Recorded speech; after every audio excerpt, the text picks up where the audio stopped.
Hello, I'm Claire Risley, and this is an introduction to the project that you're going to carry out on the Evolution field course. And we're releasing this to you to watch and practice before the field course, because it's that there are some concepts which are really important to understand before you start collecting your data, and so that you can make a really successful project.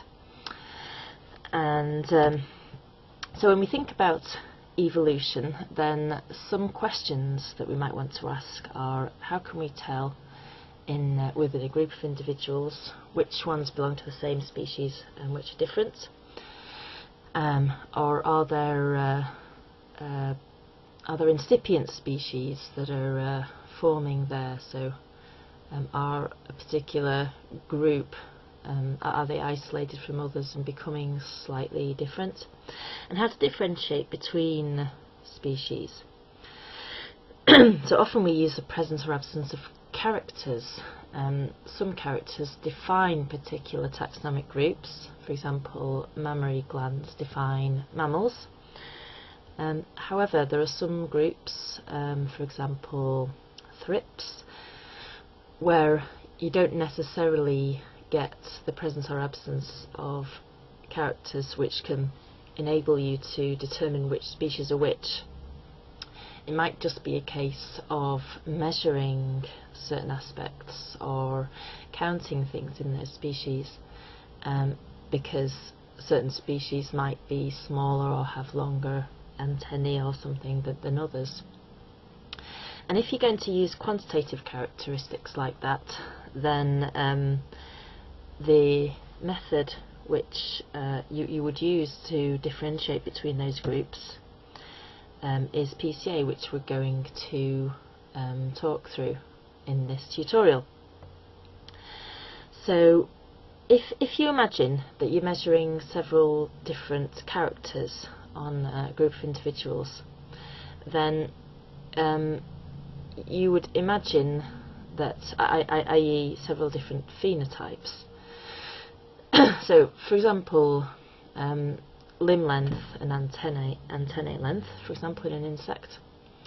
Then you would, and if you imagine plotting those two characters on an x and y xy graph, and then each individuals belonging to the same species would cluster together in that two-dimensional space, because you would expect them to have similar characters. And similarly, different species should hopefully be separated in this phenotypic space that's represented on your graph. So to represent this, here we have exactly that situation. We've got two characters, and here we seem to have three clusters. But which could mean we've got three species here. But say we wanted to be very sure, and we measured. So each of these points here is an individual with a value for character 1 and a value for character 2. And we're thinking that maybe each of these clusters is a species. But then, just to be thorough, we measured a third character. So this is now character 1 plotted against character 3, and you can see here that we've also got three clusters, but they are if we look at the values of character 1 that these individuals possess, we can see that this cluster here is not equivalent to this cluster here, because that there are some individuals from here that now belong to this cluster once we've included character 3 in this plot of phenotypic space. So if you now imagine we've gone back to character 2, and character 3 is now going to be plotted on a horizontal axis which is coming out from the screen, And we're going to really have a look at what's going on here by looking at this 3D space. So we're going to rotate this plot of these two characters round from the left to the right. So as we do this, we can, and that now we're fully round to character 3. And what's very clear is that at certain views of this data we can clearly see there are 4 groups here. So from this we might be able to say that there's clearly 4 different groups here. They may belong to different species, they may even be perhaps subspecies, but this provides some evidence that there are at least 4 groups here which are somewhat distinct from each other. And you can imagine that if instead of having the character 3 on the 3rd axis we were to measure something else, character 4, then that may differentiate further perhaps within this group here. There's 2 groups of individuals which might be differentiated by this 4th characteristic. So the more characters you can measure, the more clearer picture you can get of how they can be distinguished from each other, or how many groups there are that those individuals belong to. And something that this quite clearly highlights is the problem of visualizing these clusters, because if you have, for example, 10 different characters that you've measured, and and perhaps you need 5 of those characters to really differentiate between those 10 groups, then I think you can understand that there's not one nice 2D or even 3D graph that could display those groups if by plotting characters against each other. Furthermore, it becomes quite a logistic problem to choose the best characters to plot against each other in order to display these groups.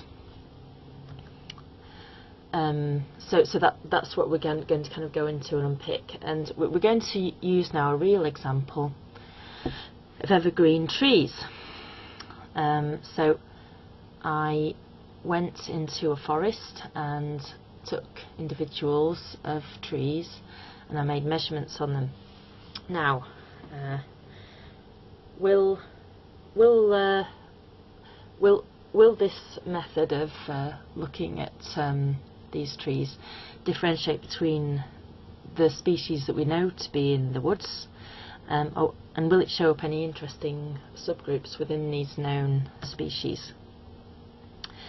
So these are the types of trees I found. Pretty sure these are different species. Will our analysis show that up?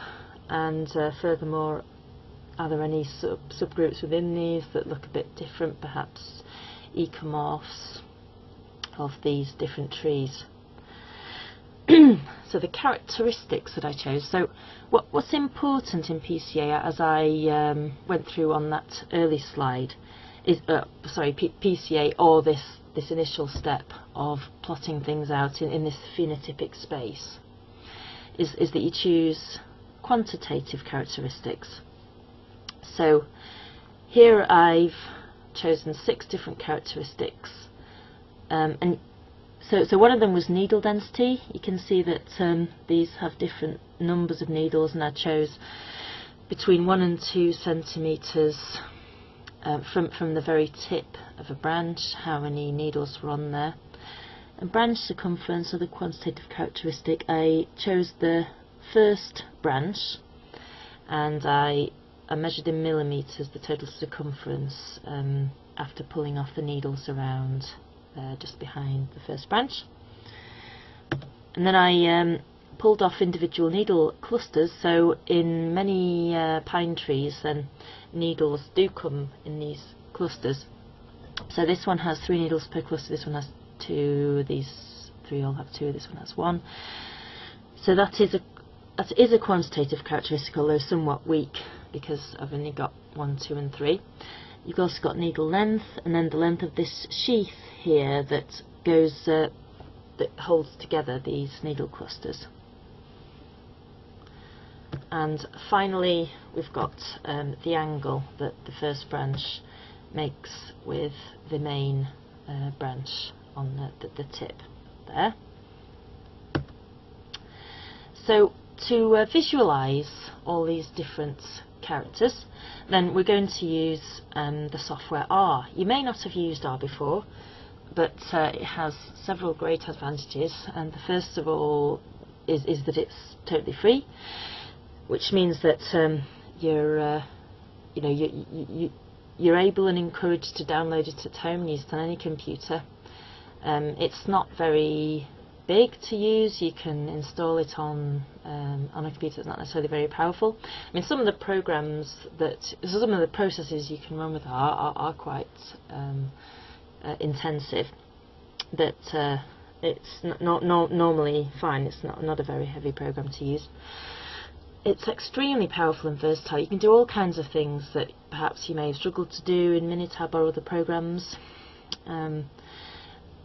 It is code-based. Now, I think that's an advantage, but it does put a lot of people off, the thought of having to code. People think, oh, I can't write code. But actually, when I say code-based, what you need to do is just essentially find a code which does what you want. So in this example, I'm going to supply you with code.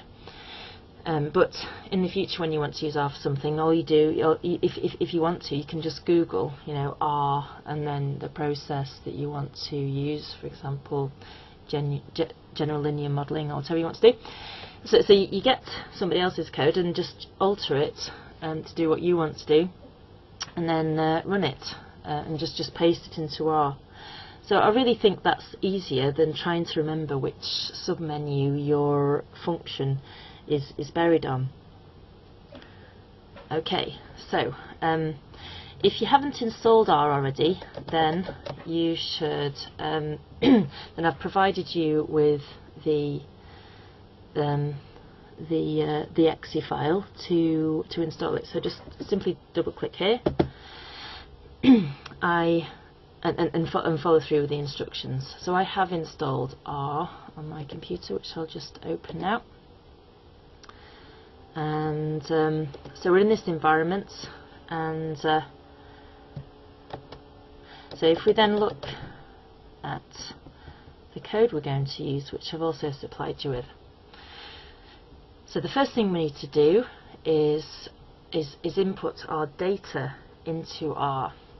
Now I'll just show you. It's often easiest to make the initial input of data into Excel. So these are these 6 characteristics that I was showing. I was describing to you. Needles in each bunch are a cluster of needles, the circumference of each branch, the angle, etc. So these are the quantitative characters, and these are the values going down here. So when you've input your data in such a way, and here I've put the species which I've identified these two. So another thing here is that in this identify column here, you may be carrying out the PCA in order to try and identify species, in which case this may be tentative. If you already know the species, then it's important to have a key here. So and you could type in the name, for example, of your species that you found here, so that you can refer back to it. And instead of species, or perhaps combined with species, you may want to include in this identify column the location that you found them in, if you expect location to have consequences in terms of the morphology of your individuals, or the ecotype.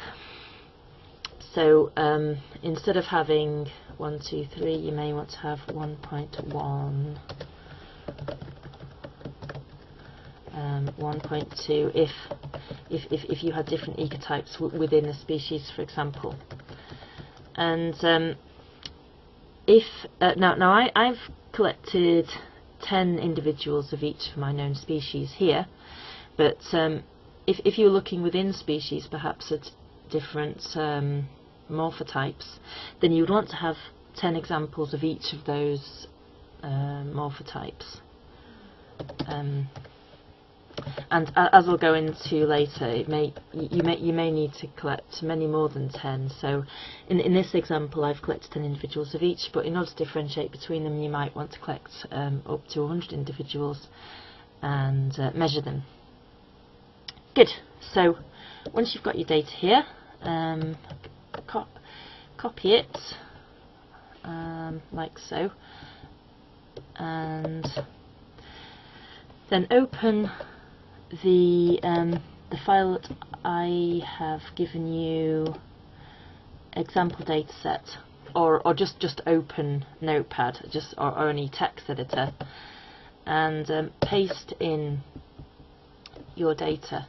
Now this will create the data in the right format for R. This is tab separated, and that's absolutely fine. So just remember that if you copy and paste into Notepad and just save it as a text file, then that will create the right kind of data that you need. So back to the R code then. Once you've created your data file as a text file, then you need these couple of lines of code to import them.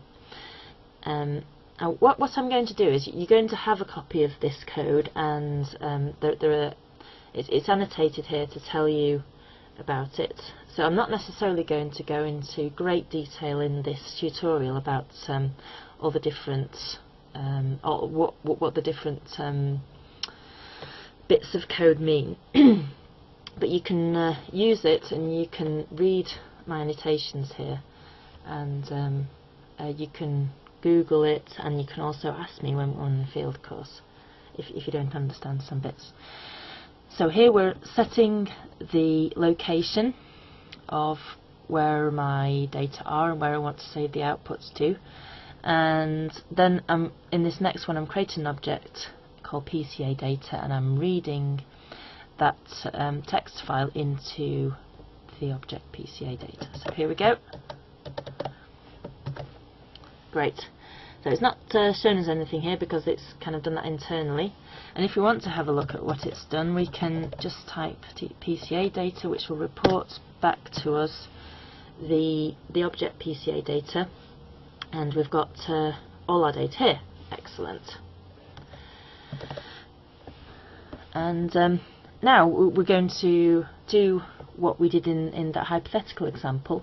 We're going to make graphs of our characters against each other. So we're going to plot, for example, branch circumference against branch angle, and have a look to see whether those characteristics are able to cluster individuals in this phenotypic space.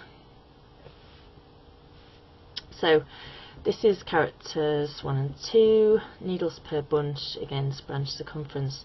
You see that needles per bunch only takes these values, 1, 2 or 3, so it's maybe of limited utility in terms of differentiating, because we know we have more than 3 species, and okay, so this group here does look somewhat separate, but so let's try different ones, and to do this we specify the characters. This bit of code here, you specify the characters. Character 1 equals maybe 3, character 2 equals 4, and then when we tell the plot command again, it will plot 3 against 4. So here it is much more. I mean, yeah, but perhaps this is there's some distance between these ones up here and these. So maybe these individuals are a species with a particularly long needle length here, and so let's try, given that we've got character 2, 6, 5 again 6. And here again we've got particularly separate group here. And now, given that we do in this example we do have an identification species level, then we can colour these based on the species that we know are there by just copying and pasting this bit of code here. Oh, so we can see that this cluster here was indeed a particular species, although one of those individuals is right down there, and yes, it does seem to separate out somewhat the different species. Interesting. And we can also add a legend on, so we can have a look at which species those are. Oh, so the legend text needs altering because you need to specify whereabouts in your graph you want to put legend, and here seems like quite a nice empty spot on the graph. So that's x, y, so that's 15 and minus 10. So if we just alter that here, 15 and minus 10. Oh no, it's not minus 10, it's positive 10. There you go. So 1, 2, 3, 4, 5. So this separate group here is species 2. So now we can go back and have a look at which species that was. This is species 2, and as you can see, it does have extremely long needles, bigger than the others. Here we have sheath length and number of needles. So sheath length, so as well as having big needles, then this species 2 also has on average a longer sheath length than the others. So that's always it's always very, very satisfying to do. So plot out what your characters look like in this Vintivik space, and then refer back. So now, oh yes, and then so given that we've got 6 characters, it might be nice to look at these in a third dimension, as we did in the hypothetical example again. And plotting in 3D isn't a basic function of R, which means we have to install a program, kind of a sub-program, in order to visualize 3D data. So what you do to install programs is you good. Here we are. You go to the packages menu and click here and install packages. Now this works if you're connected to the internet, but at the field centre you may not be able to do this. So you choose your location, so it's probably Bristol, and here because I've not got internet where I am, it's unable to access the index. So in the case of this, then I have provided you with the file for the package, which is called RGL. So packages, install packages from local zip files, and here we are, RGL. So that's yep, package RGL setting packed. I've obviously installed this previously, so that's why it says that.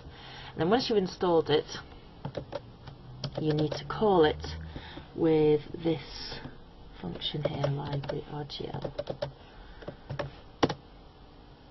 There's no package called RGL. Oh, I thought there was. Packages, load package. No, we haven't got that. Okay, so maybe it's messed up because I've confused it by trying to install it twice. So I'll try that again. Excellent. Package RGL successfully unpacked. And now if we... Excellent. So it's just warning me here that I have installed a version of R which is previous to this version of this package.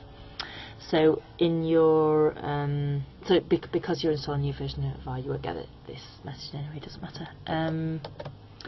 Now let's see. So if we just look at these,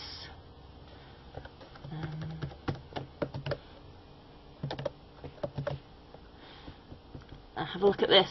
So this is a 3D plot of 3 characters against each other, and so here clearly you can see the separation needles per bunch, and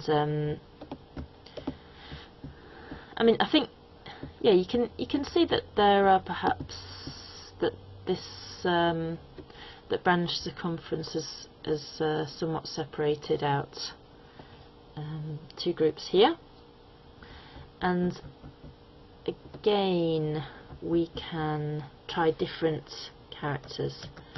So we can do sort of character 3 maybe. And so we've got branch angle here, and we can look at the usefulness of each character by so is branch angle useful? Well, it doesn't really seem to differentiate much. So if you imagine looking at the data from this direction, from the branch angle direction, then you can see that it's not necessarily all that useful.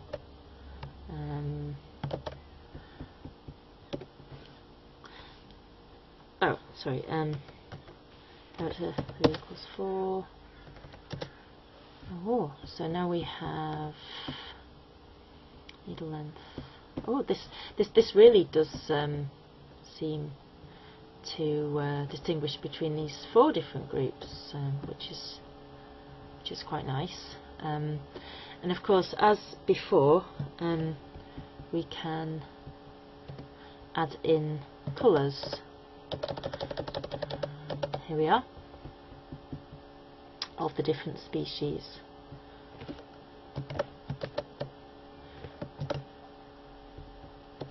So, we can see that this does indeed reasonably nicely differentiate between most of these species, and if we just have a look at which these species are, so the red and the green are very nicely differentiated here, as is the blue, and the violet and the black are most are least well differentiated. So if we look at which ones they are, so violet and black, let's see what they are. So that's 4 and 5.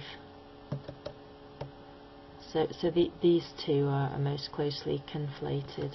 And if you look at the needles especially, you can see how similar the needles for those 2 are. So that's maybe why they're appearing together on this phenotypic space plot.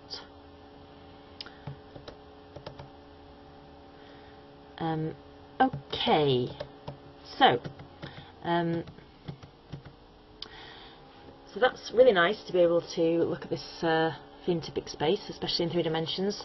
But as you can see from the time it took to substitute different characters and to look at it from and to manipulate the 3D diagram, it does take some time to choose the best view with which to differentiate the species, and especially when you've got quite a lot of characters, then wouldn't it be great to automatically choose the best characters and the best view of those characters in order to visualize the variation within your data, so that hopefully any groups there become very apparent.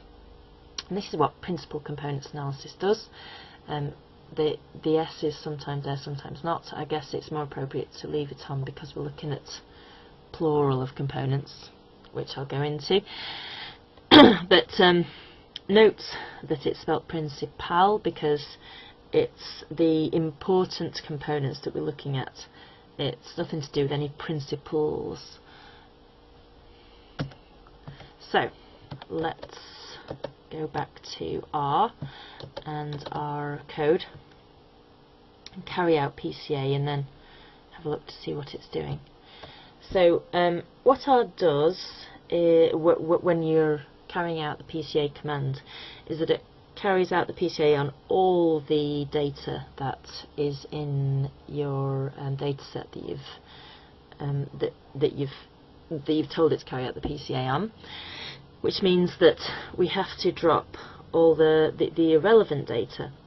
So for this first example, I'm going to just carry out the PCA so that you understand, so that I can take you through it. I'm just going to carry out the PCA on 2 variables. So, and as well as just keeping those 2 variables, I also want to drop the species ID, because in essence it's the species ID that we're trying to we're trying to compare our PCA to. We're trying to see whether the PCA can result in differentiation between the species, and if we include the numbers of those species, then that's obviously nonsensical. So we drop the first variable in our PCA data, which was the species number, and then we drop 4 of the other variables and just leave 2 in order to carry out this first bit of the PCA.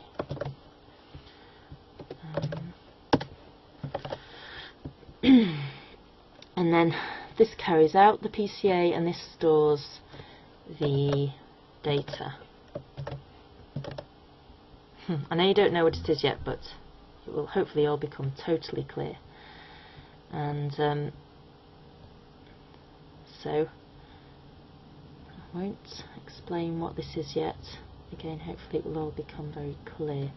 So the result of this bit of code will be that it plots our PCA. So if you look here,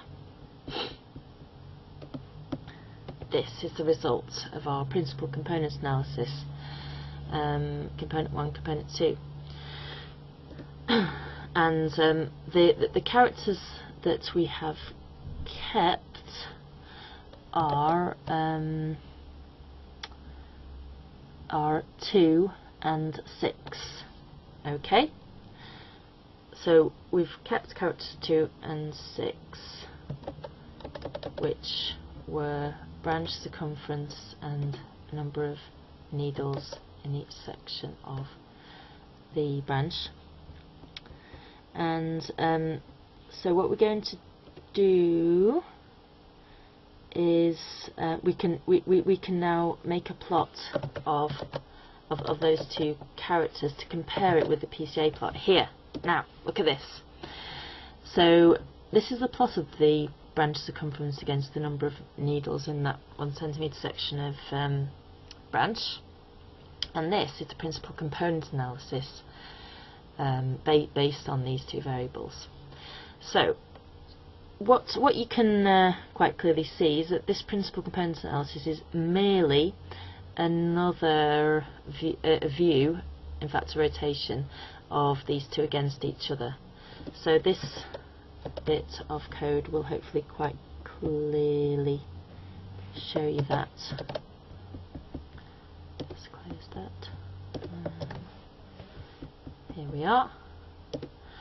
So this is principal components analysis with vertical and horizontal lines drawn through it, and this is the plot of the 2 characters against each other with the principal component 1 and principal component 2 drawn on it. And I've got one I made earlier here, so this is that same diagram obviously, and if we rotate that round so that this principal component 1 is horizontal, i.e. parallel with this component 1 here, you can see that these 2 plots are indeed identical.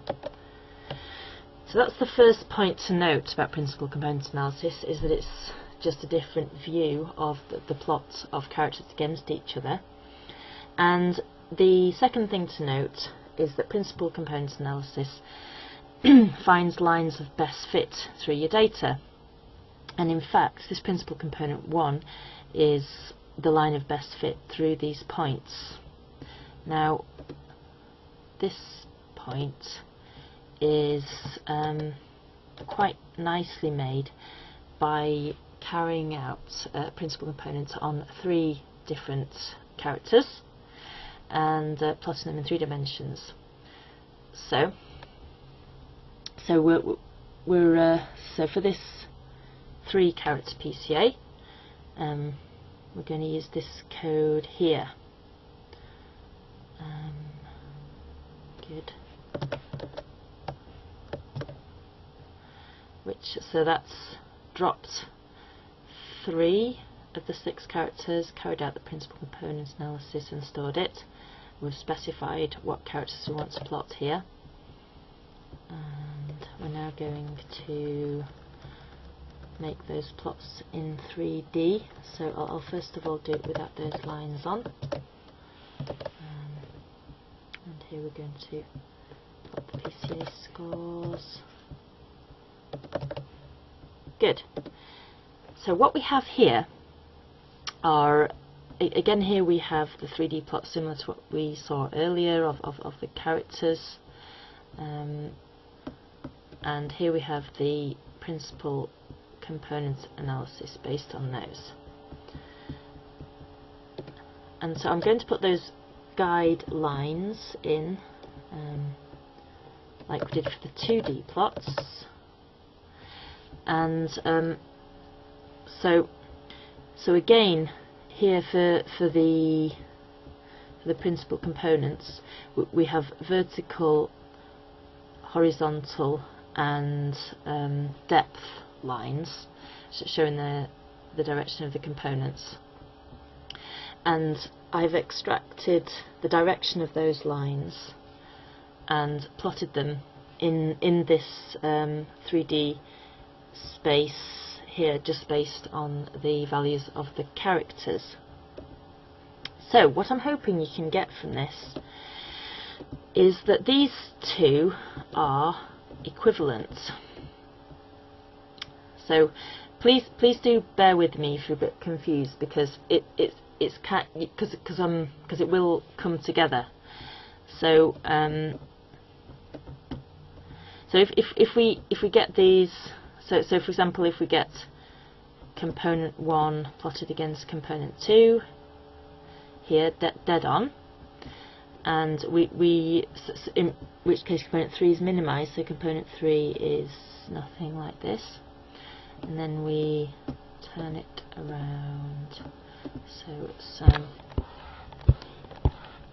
we're looking in the same way here.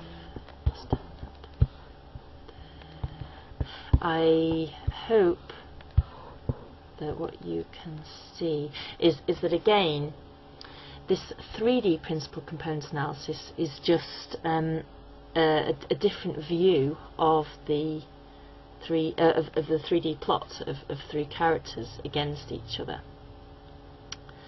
Okay, so that's so by analogy with the 2D view, which was just simply rotated, the 3D view is also a simple rotation of the plot of those 3 characters against each other, but in 3D space.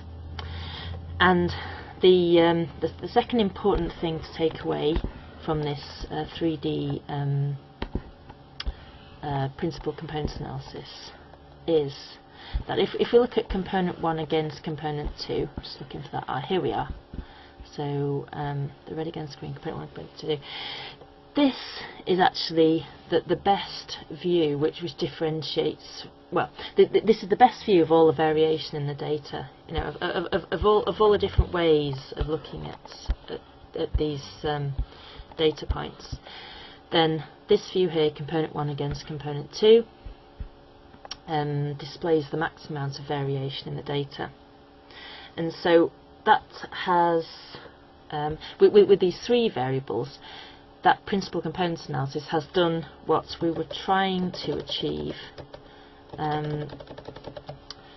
to automatically view the best from the best perspective these data points. And the third thing to to get from this is the mechanism by which this PCA works. So the first principal component here is the red line. Okay, so let's look at it on the left hand side, and this. So if we kind of maximise, if we maximise the length of this red line here, what I hope you can see here, that they're not totally clearly, is that this red line is a line through the 3D space, and it's a line of best fit through all these data points. It's finding the correlations between the data that are there. And then what you can see rather more clearly is that which is the first principal component, i.e. that's the dimension, the first dimension of this ideal view of the data, which you can see on the right hand side. Again, if I do 1 against 2 here. So this red line is the first dimension of the plot on the right hand side, which is the best view of the data, and the red line is the best fit through all those points through 3D space. Now the next thing that PCA does is that it finds the second best dimension through this data. So what it's trying to find in this 3D space is a 2D view which really maximises the variation. So the sum variation has been accounted for by this red line, the first component. And if we minimise that, then what's really quite nice here is that you can see that the green line is a line of best fit through the remaining data, and that it's at right angles to the first line of best fit. So the second component, well, each component is at right angles with all the other components, because each component is a dimension, or a way in which we can, or the angle at which we can view the data. So yeah, and so as I said, I think it's quite nice and clear that this green line on the left hand side is the line of best fit through these data. So what's really nice is if we go again to the right hand side, once we've got this red line and the green line, then that provides the very best view of all the variation in that data set. And once we're looking at the best way of representing all that variation, we should hopefully be able to distinguish groups. And if we don't know what species there are, we should be able to, we could maybe say, you know, that this view provides evidence, for example, that this group here is a species, which indeed it is, and less evidence of all these others. Okay, so I really hope you've comprehended that there are some suggested things you can read, because I understand that this kind of this concept can be slightly hard at first, but believe me, it's fully understandable and very useful. Because now, so just before we take another leap, I'm just going to explain one thing in what we've done already, which is that clearly it's important to standardise your variables. I'll just redo these two.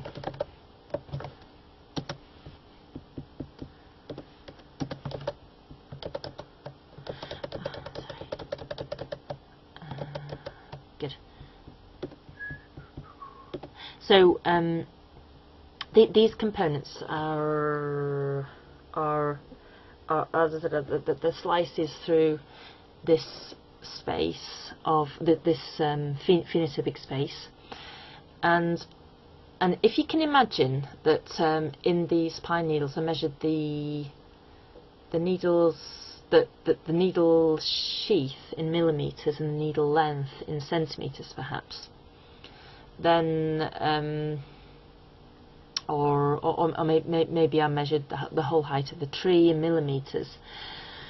So if I've got the height of the tree in millimetres, that's obviously going to be a very large number, and because of the way this works in terms of maximising the variation that we can visualise, then it's going to weigh that the height of the tree much more than the height of the needle, because that's where most of the variation is coming from if we're expressing the measurements in that way.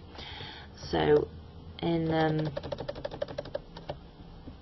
the code there's a little section to scale the characters. Here we are. So we only carry out the principal components analysis on the scaled data, and again when we're comparing the principal component analysis with the plot of the characters against each other, then we scale those characters in order to make a good comparison. Okay, good. So next we are going. Given that the first two components are the most important, then what's often sufficient is merely a 2D plot of component 1 against component 2 to show these characters.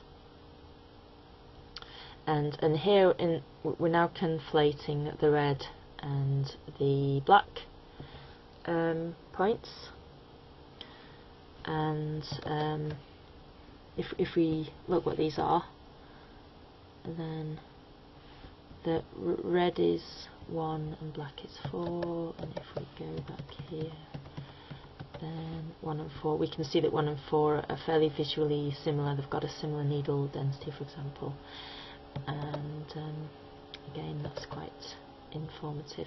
But yeah, we don't necessarily need a 3D plot, although it's quite nice. We don't necessarily need a 3D plot to view the differentiation between the species. So something else that we would interpret on a PCA plot is evidence of subspecies, of different morphotypes. So as well as looking at these different groups of species, and again here I've only used 10 individuals of each species, and hopefully you can use up to 100, which you're going to measure in the field, then you might be able to visualise subgroups within species. Here I can't really say so far there's any evidence of that. So now we're going to take a little leap. So now we've carried out PCA in 3 dimensions, i.e. on 3 characters, and the PCA was just looking at that 3D plot of our 3 characters from the perspective which maximises the variation in those characters. Now, so in 2 dimensions, then you're swiveling it around. In 3 dimensions, you're also swiveling it around, but in 3 dimensions. Now, I want you to imagine that you can do the same, but in more than 3 dimensions. So you can find a 2D or 3D slice through as many dimensions as you like, which in the similar way that this 2D plot here shows the best 2D slice of a 3-dimensional space. Then when we carry out the PCA on a 6-dimensional space, i.e. because we've got 6 characters, then it will again give us the best 2D or 3D slice through those through all those dimensions. So you can't actually visualize more than 3 dimensions, at least it's very difficult, but I hope you can see by building it up from a 2D and then a 3D plot that it is possible, and that will hopefully give you the best view, and it will save you trying to plot all the different combinations of all the different parameters. And so let's give it a go. So first of all, we only drop the species ID because we're keeping all the characters in. Then we carry out the principal components analysis and restore the scores. There you go. So this bit of code is going to carry out the PCA analysis, and then this is going to plot it.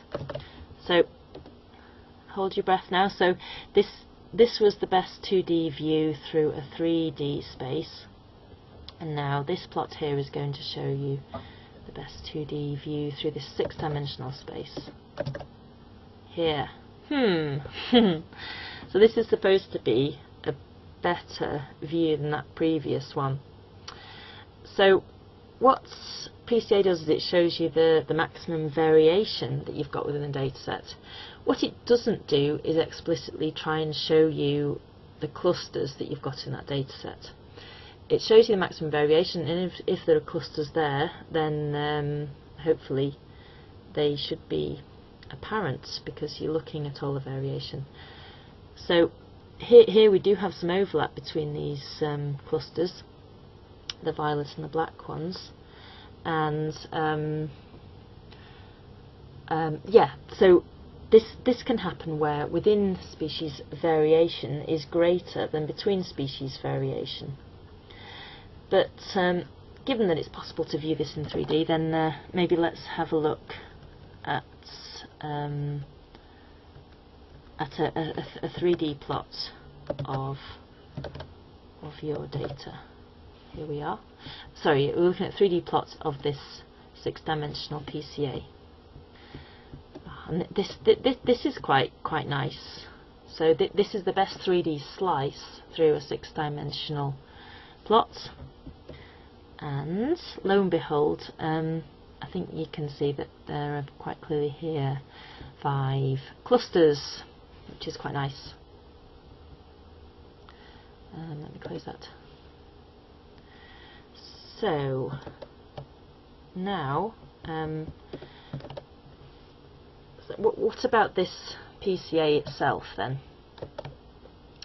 What can we quantitatively take away from this analysis that we've just carried out?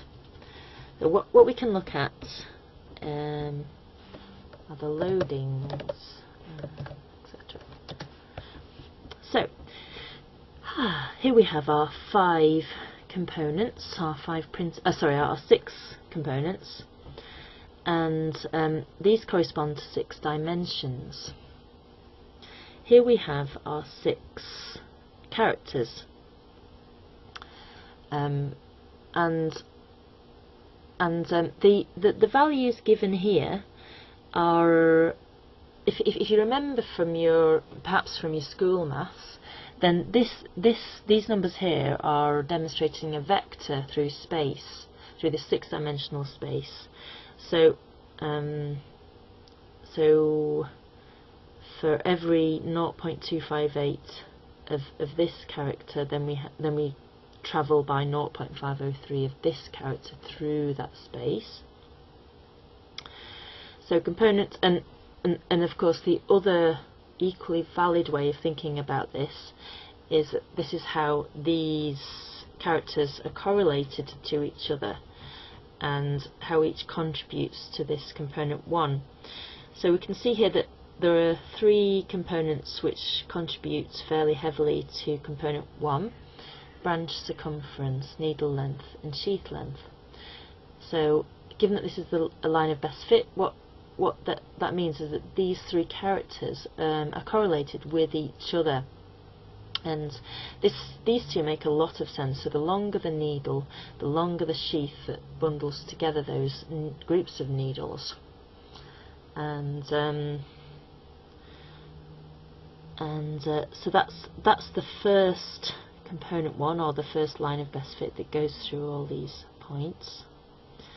And then component 2 is the second most important component, and this is the direction, again at right angles to component 1, which explains the second most variation, amount of variation. So this is the direction through this space, and you can see that that it's needles per bunch that really contribute the most to this second component.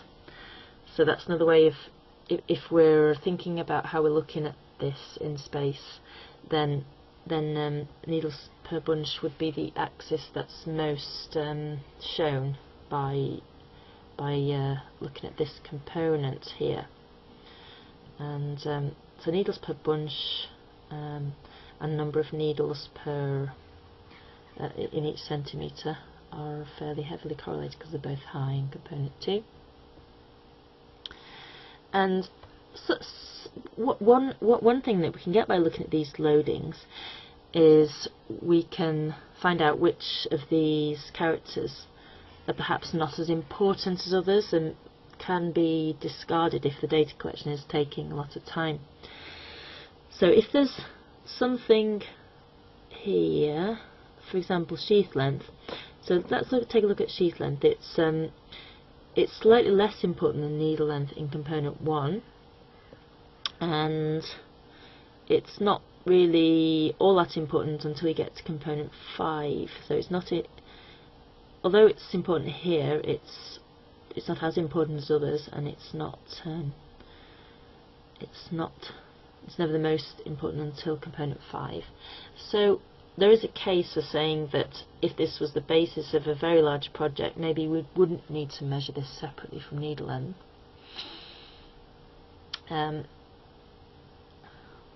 So in interpreting these loadings, as they're called, then it's good to note which components are most important. Which characters are most important in the first component, which is the most important component, and it explains the majority of the variation. So here in the summary we have the importance of the components, and I think the line to be drawn to most here is the proportion of variance. And what this says is that just about over 50% of the total variance between these points is explained by this first component here, and then the second component explains nearly 30% of the variance, etc. And the third component explains 13%, which is still a fairly significant amount of variation.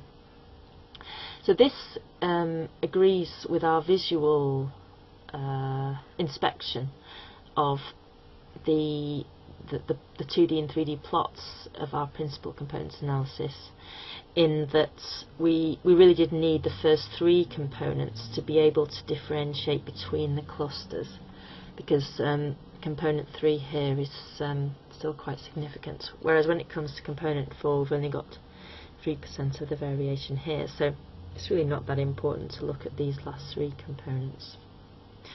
In other PCAs that you'll carry out, you'll quite often find that nearly all the variation is explained in component 1 and component 2, and so there's no real need to show a 3D plot of your variables.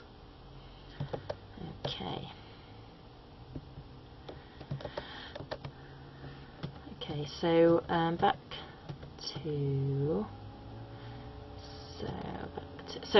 to your actual project. These are the objectives of your project as given in the Field Course Handbook,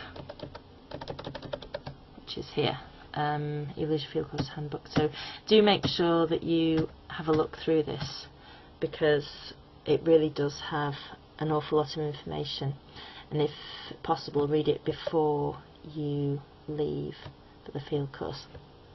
So objectives of the group project that you'll be carrying out on the field course: you want to collect specimens belonging to a group of closely related species from a range of habitats. So you can look at differences between species, differences between habitats. I'll give you a few more examples of the differences that you might want to be trying to investigate using this PCA. And you'll want to show your taxonomic skills by identifying them, perhaps using those kind of presence-absence characters that I mentioned earlier in a taxonomic key. And then you'll carry out the PCA to separate those species on the basis of quantitative traits, i.e. things you can count, like needles per centimetre of branch, or things you can measure, like the angle of a branch. So include some drawings, key taxonomic features, and comments on adaptations, local environments, and note polymorphisms and ecotypes. So these may be things that have been suggested in advance as perhaps differentiating between subpopulations of these species, or they could be things that actually arise as a result of your PCA. So when you carry out your PCA, you may find, for example, that individuals that you've collected from a certain spot are perhaps taller than individuals from another place. So that would be a discovery that you might make following this analysis. But these are just some observations from last year, really. Things that really make a good PCA for taxonomy are, so you choose your characters really well. So just visually inspect your individuals from different species and choose characters which really do differentiate between them. Also look in your identification books to see which characters are supposed to differentiate between them, and if any of those are quantitative, then do include them in your PCA. Also, some characters vary greatly with age, or perhaps relative to size, etc. So if you do choose such a variable characteristic, it's best to limit the variation within species, for example by choosing individuals that are all the same age or all the same size, in order to minimise that sort of within species variation. Make sure you measure enough characters, because you won't know at first which are going to be the really crucial ones and which aren't so important. And make sure that you've got a cast iron definition of your characters, because you may encounter a certain species or a certain example of a species which defies your previous definition. So really have a good go at that. So for me, I defined which branch I was going to take and which level of the sub-branching I was going to measure and things like that. And make sure that you collect enough individuals. This is going to vary between your species, so it could be that 10 individuals of each type or species aren't going to be enough to differentiate between them. It might be that you might have to measure as many as 100 individuals. And again, based on last year, then I would choose an abundant group close to the field centre, just for practicality, and go out and measure characters from individuals where they are. If you pick them or collect them and take them back to the lab, yes, that may well be necessary for some groups. For example, if you're looking at insects, you may well have to look at them under a microscope in the laboratory, for example, but otherwise then you may find that dead or dying individuals may become desiccated and the shapes may change. You may not even be able to identify them to species level once they're isolated from their habitat, etc. So really do, if possible, try and measure things where they are, and obviously that has the advantage that we don't completely denude Dale Fort of its flora and fauna. And make sure that you, for each individual, that you know the identity of that individual when you measure all different characters. Not it may sound silly, but one group at one time did just collect data, but didn't say that a certain, for example, a certain leg length was associated with a certain antennae length in a certain individual. They just collected all the lengths of everything and grouped them together, which meant that they couldn't plot them out against each other.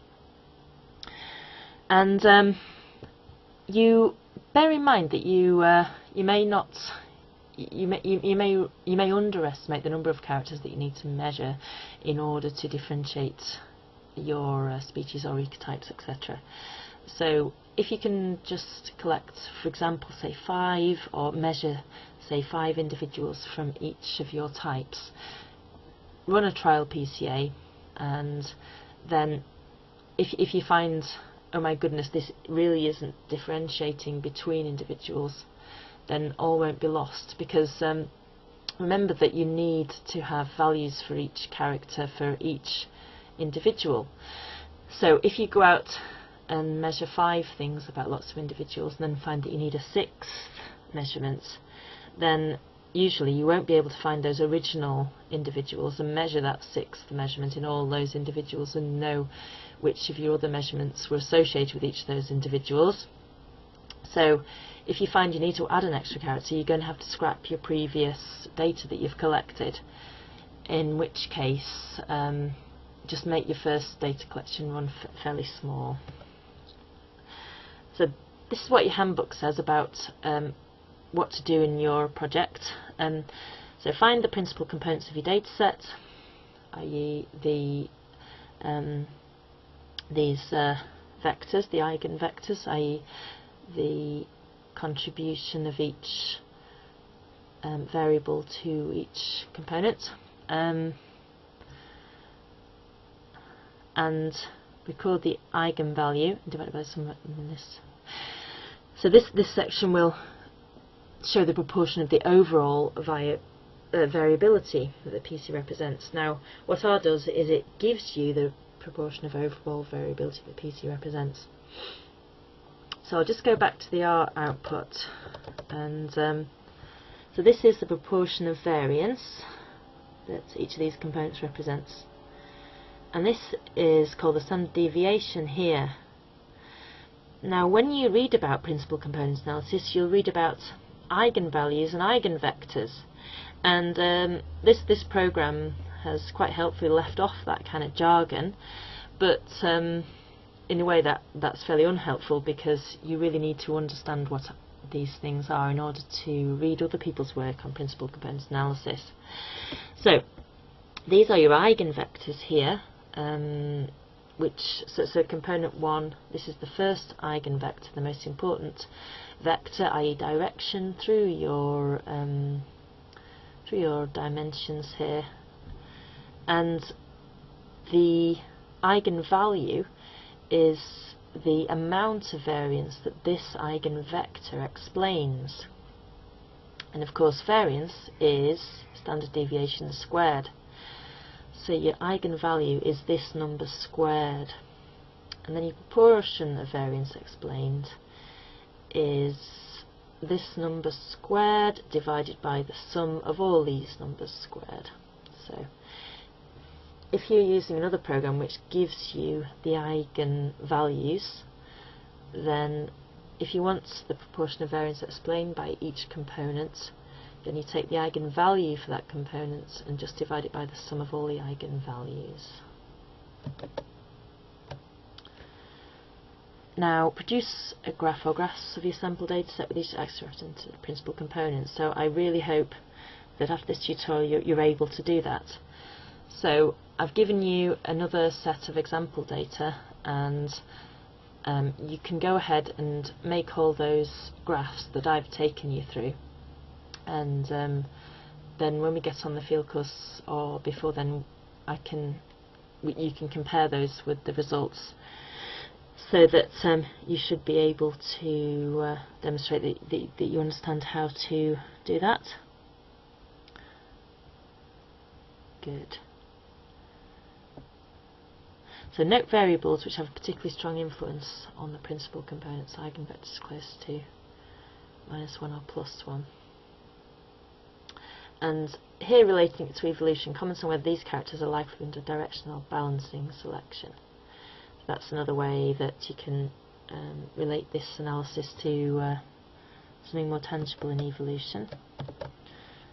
And oh yeah, so once you get on the field course, then it's you can immediately begin to start measuring individuals belonging to your groups of species, if you like. The earlier you start on collecting your group project data, the better. And these are some groups which have made successful PCAs in the past. And I spoke to John Warren as well, who had some great ideas about different plants which may be polymorphic, and whose polymorphisms may well show up on a principal components analysis.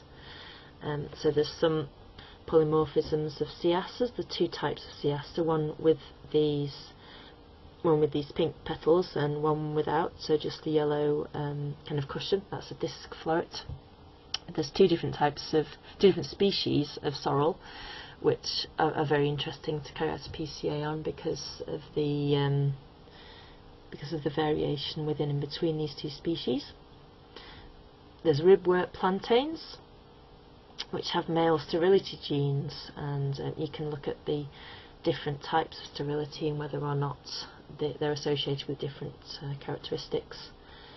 There's subspecies of both brambles and dandelions, which you can investigate. There's this purple loosestrife, which comes in 3 forms, which might be interesting to look at the other characteristics of those 3 forms. And there's buttercups, which are differentially spotted, for example. Okay, so we're coming to the end of this tutorial, and what I'd like you to remember from this introduction to principal components analysis is that it uses characters that you can count or measure. So it uses quantitative characters, and some of the things that you use to differentiate between species may not be useful because it might not be quantitative. And it works by maximising the variation that you can see in your data, i.e. providing you with the best view of your data points in phenotypic space in order for you to see the variation. And it does this by putting lines of best fit through your data, i.e. it finds the most correlated variables, and once it's found the first line of best fit through your data, then it minimises data along that dimension, and then it finds the next best line of best fit through the other dimensions, and so on until there are no dimensions left. And I'd like to reinforce this last point, that it's extremely useful to do a test principal components analysis on a few individuals of each species, just to make sure that you've measured the right things and that you understand the technique before you go out and measure hundreds and hundreds of characters. Okay, thank you. Hope that was useful.